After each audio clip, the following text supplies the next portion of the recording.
I don't fry chicken in oil anymore now. I only fry it in water. To start today's recipe, place 1 kilo of chicken legs in a pot with hot water. I'm sure you'll be impressed with the result. Cover and let it cook for 15 minutes. Add 1 teaspoon of salt, half a teaspoon of black pepper, and 1 teaspoon of paprika. Mix everything very well. Oh, and before I forget, tell me what city you're watching from so I can send you a special shout out. Today's hug goes to Emily Bennett from Asheville, North Carolina. I'm so glad you're enjoying the recipes. It's really easy, practical, and quick to make. No reason not to try it? Cover again and let it cook for another 10 minutes. Using just a few everyday ingredients, we can make something more flavorful than restaurant meals.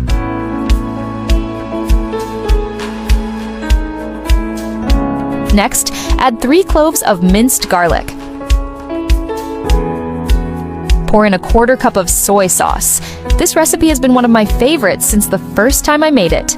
At home, there are never any leftovers. Cover and cook for 10 more minutes. Share this recipe with your friend who loves chicken. I'm sure they'll love it and want to make it often.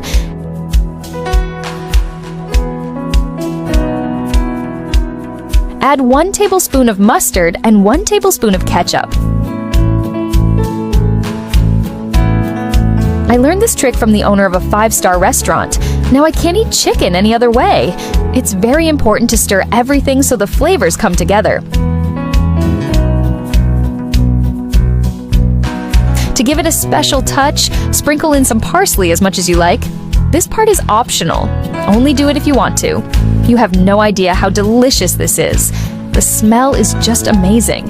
If you don't believe me, try making it at home and come back to tell me what you thought. I'd love to hear.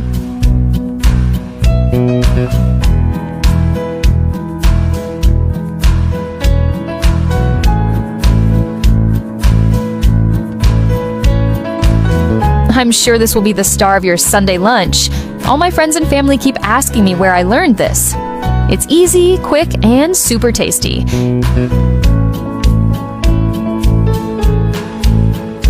If you're looking for a chicken recipe that doesn't take much time, this is the one.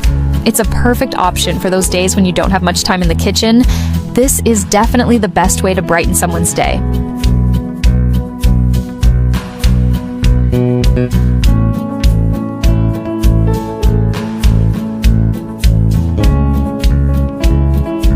I discovered the best way to cook meat and vegetables. To start our recipe, we're going to add some oil into a pot. Then I add 500 grams of meat, cut into small cubes, and arrange it on the bottom of the pot. Next, I add 1 teaspoon of salt, half a teaspoon of black pepper, 1 teaspoon of paprika, 4 crushed cloves of garlic.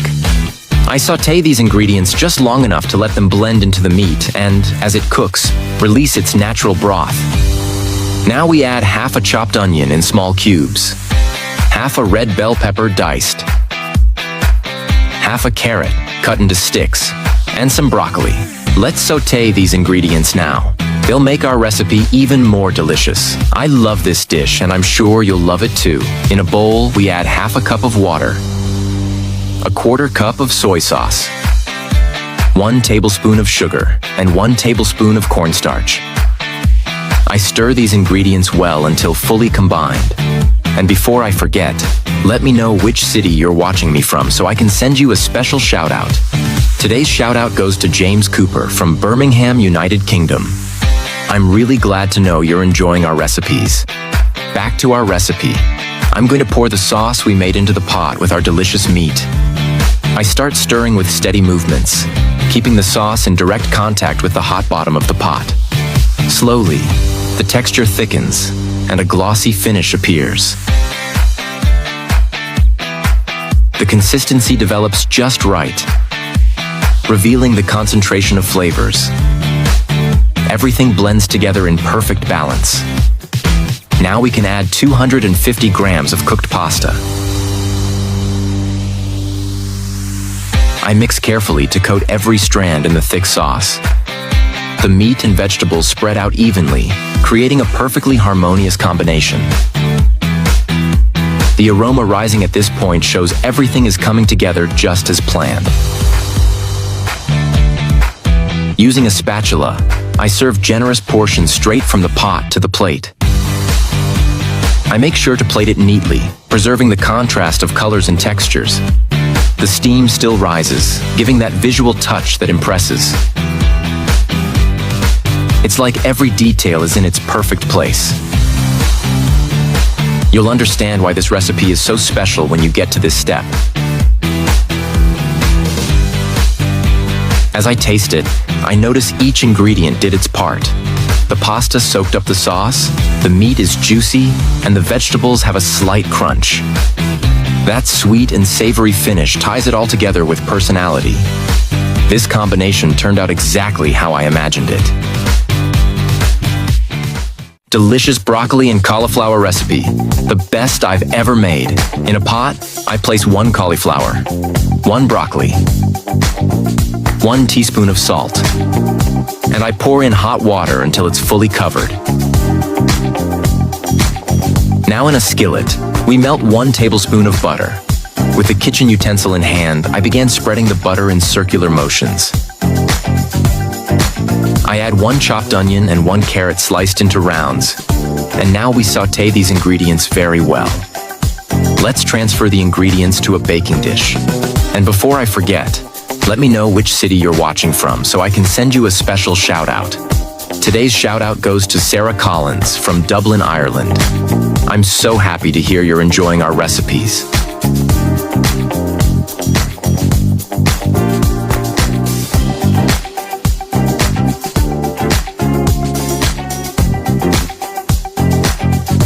In another pot, we add 1 tablespoon of butter and make sure it melts completely.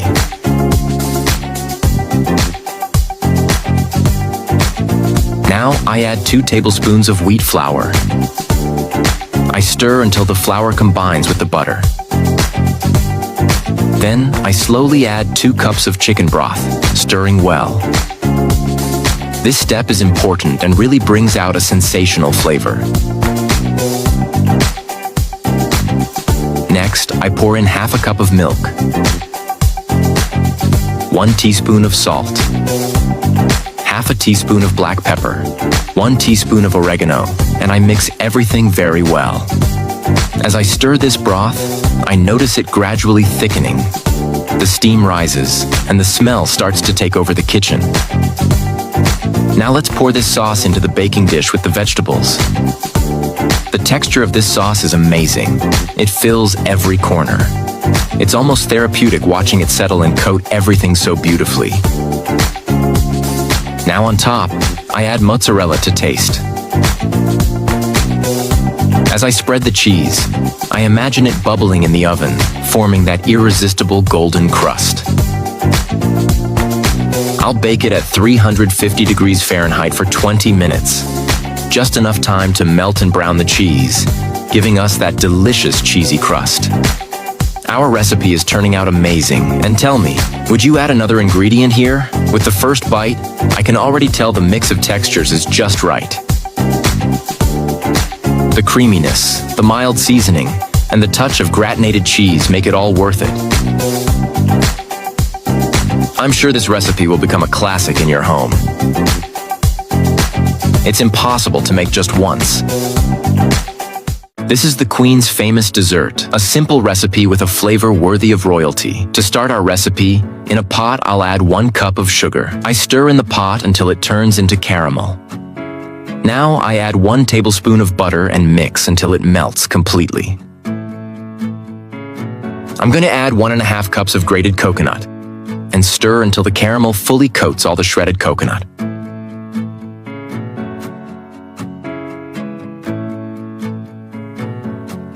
Once it reaches this point, I add 1 cup of heavy cream. I mix with steady movements, watching the color and consistency change.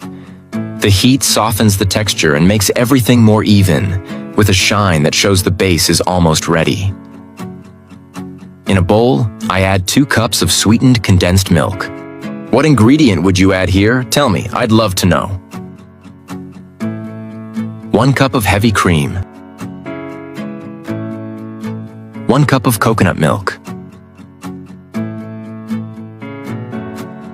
half a cup of milk powder. I'm sure this recipe will become a classic in your home. It's impossible to make it just once. Now I add 12 grams of unflavored gelatin dissolved in water and mix everything very well. And before I forget, tell me which city you're watching from so I can send you a special shout-out. Today's shout-out goes to James Thompson from Bakersfield, California. I'm really happy you're enjoying our recipes. Now I refrigerate it for 1 hour.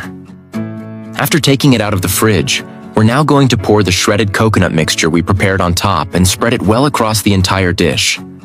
I gently spread the coconut topping over the whole surface, filling the corners and smoothing it out with the back of the spoon. I press lightly to level everything evenly. The golden color of the coconut contrasts with the white of the chilled cream underneath, creating a beautiful and uniform look. The texture on top already shows that it's firm and well-structured. When I cut the first slice, I notice it comes off easily and holds its shape without falling apart. The separation between the layers is clear, with a well-defined line between the cream and the caramelized topping. As I scoop it, the initial resistance of the coconut layer gives way and reveals a soft and stable inside.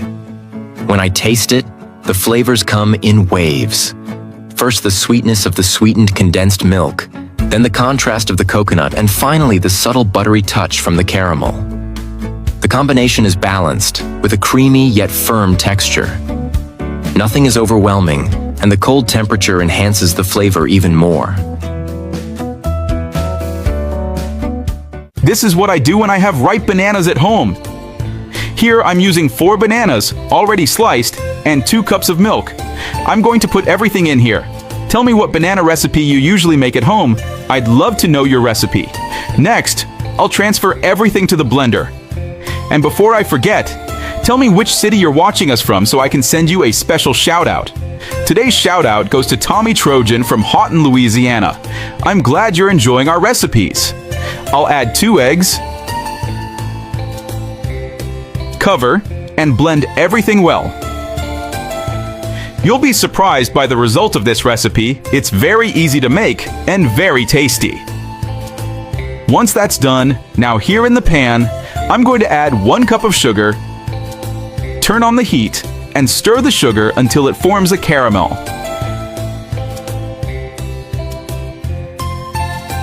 At this point, I'll add half a cup of water while still stirring. I'll do this slowly. This is the syrup for our dessert. And this is how it should look. I'm going to pour everything into the mold, and we'll spread it well throughout the mold.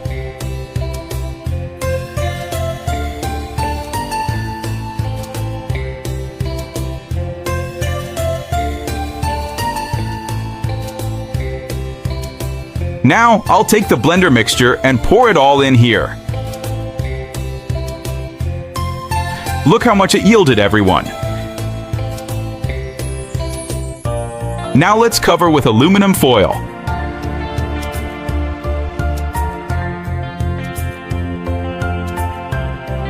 I'll place the mold inside a pot with water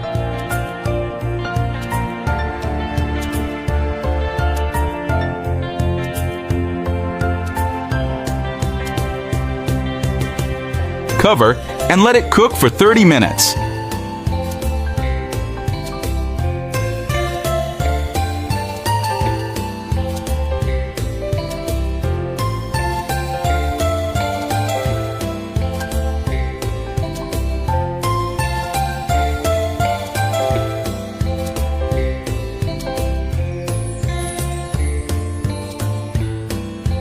Here, I've already unmolded our banana pudding.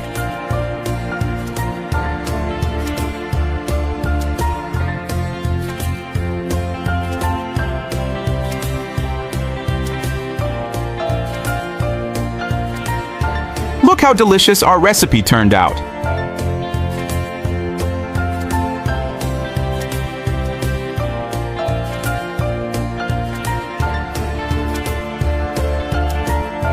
This is how the French make chicken. I wonder if it's really that good. To start our recipe, I slice a chicken breast lengthwise and then open it up. I place some plastic on top and use a kitchen mallet to pound it. I give it a few more taps to flatten it evenly. This helps the seasoning soak in and ensures it fries evenly. Next, I add 1 teaspoon of salt and half a teaspoon of black pepper. Then rub everything all over the chicken with my hands.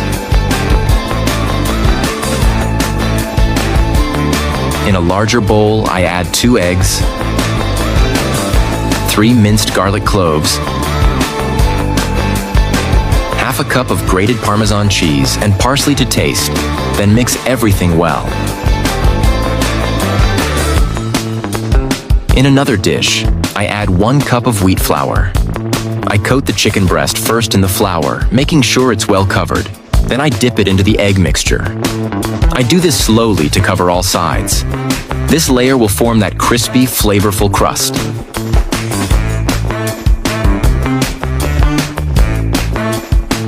In a pan, I add 1 tablespoon of butter and olive oil and let it melt and mix well.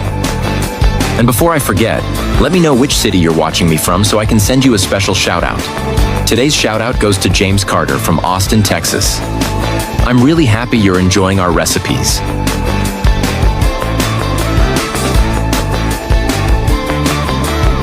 Back to our recipe. After frying the chicken breast, I keep using the same pan and add half a cup of chicken broth and half a cup of white wine, stirring to combine.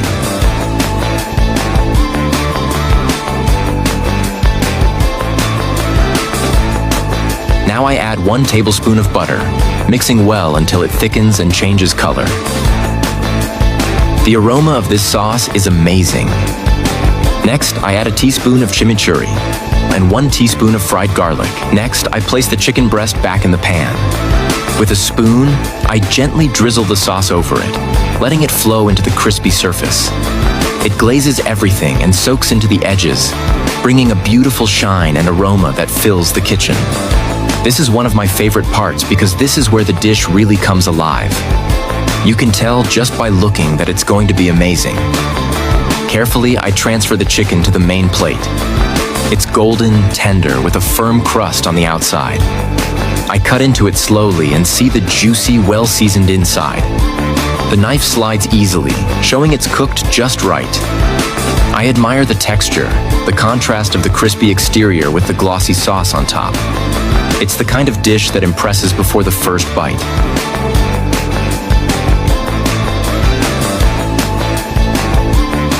Everyone's cooking Oreos after seeing this genius idea. I'll start by adding 180 grams of Oreo biscuit to this pan with hot water. Just keep stirring until it all melts down. You're gonna see how amazing it turns out in the end. I've made this at home several times and my kids love it. I'm going to add 1 cup of sugar. Next, I'll pour in 1 cup of milk. Keep mixing everything really well, no rush. I'm pretty sure you'll find this super easy to make. Now I'll transfer all of this to a mixing bowl. I'll add 3 eggs. Also, a 1/4 cup of oil. This is gonna taste perfect, you'll see. Now I'm adding 2 cups of wheat flour. Let's mix it all together until everything's nicely combined. Oh, and before I forget, tell me where you're watching from so I can send you a special shout out. Today's shout out goes to Jessica Thompson from Austin, Texas. I'm so happy you're enjoying our recipes. Now I'm gonna pour this batter into a greased baking dish. I'll pop it in the oven at 350 degrees Fahrenheit for 40 minutes. Meanwhile, in a pan, I'm adding 2 cups of condensed milk. Keep the heat on medium-low to get the best texture. It's one of those recipes that you try once and never forget. Then add 1 cup of milk powder and 2 tablespoons of butter. Keep stirring well. Take your time with this part. I made this yesterday for my friends, and they loved it so much they begged me to teach you guys how to make it. The best part about this recipe is how quick and easy it is. You don't need a lot of ingredients, which is why it's become a regular at my house. I bet it'll become a favorite in yours too. When you try it, send me a photo of how it turned out. I'd love to see it. Now I'll add half a cup of heavy cream. Mix a little more. It's so good. I promise it'll be gone in no time at your place. This recipe has a few steps where you need to stir really well. Go slow, and you'll get a perfect final result. Time to take the cake out of the oven. Now I'm going to pour that topping we just made right over the cake, spread it nice and even. Just looking at it makes me want to slice. These ingredients together are a total flavor bomb. It's the kind of cake that's perfect for any occasion. Great for gathering family and friends. Try it. This is one of those recipes that surprises you with how good it tastes, even using simple ingredients. Now just cut a slice, serve it on a plate, and dig in. Look at that texture.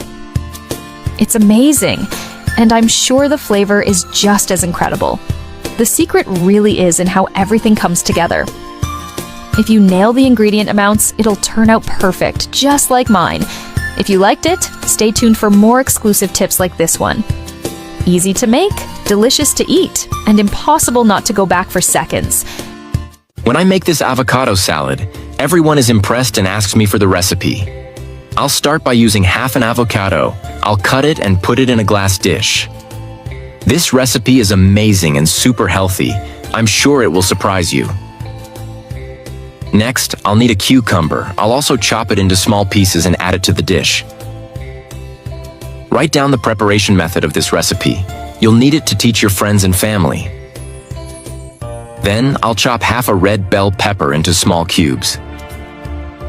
Tell me how you make salad at home. I'd love to hear your recipe. This dish impresses everyone who repeats it at home. I'll also add a cup of corn. My friends always ask me how to make it. It turns out so incredible. Next, I'll chop a tomato into small pieces. This recipe has already become routine at home, and I'm sure once you try it, it'll become routine at your house too. Teach this recipe to your salad-loving friend. I'm sure they'll love it. After adding all the chopped ingredients to the dish, I'll sprinkle a bit of parsley. I bet this recipe will surprise your family.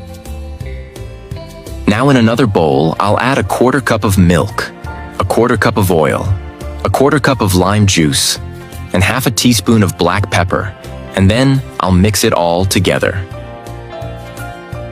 I love this recipe, and I'm sure you and your family will love it too. Then, I'll add a tablespoon of mustard and 2 tablespoons of honey. If you love salad, make this at home and come back to tell me what you thought. I'll also add 3 garlic cloves and mix everything again. This has become one of my favorite recipes since the first time I tried it. Now I can't stop making it. Once that's done, I'll pour our dressing over the salad. Using just a few everyday ingredients, you can make a recipe much tastier than those sold at conventional restaurants. Finally, mix everything one last time, and our recipe will be ready. This recipe has enchanted my whole family. Everyone calls me at least once a month to thank me for teaching them how to make this salad. Tell me the truth. This recipe makes your mouth water. Don't forget to make it at home too. I hope you enjoyed this recipe. Thank you so much for watching this video all the way through. I'll see you in the next video. Bye.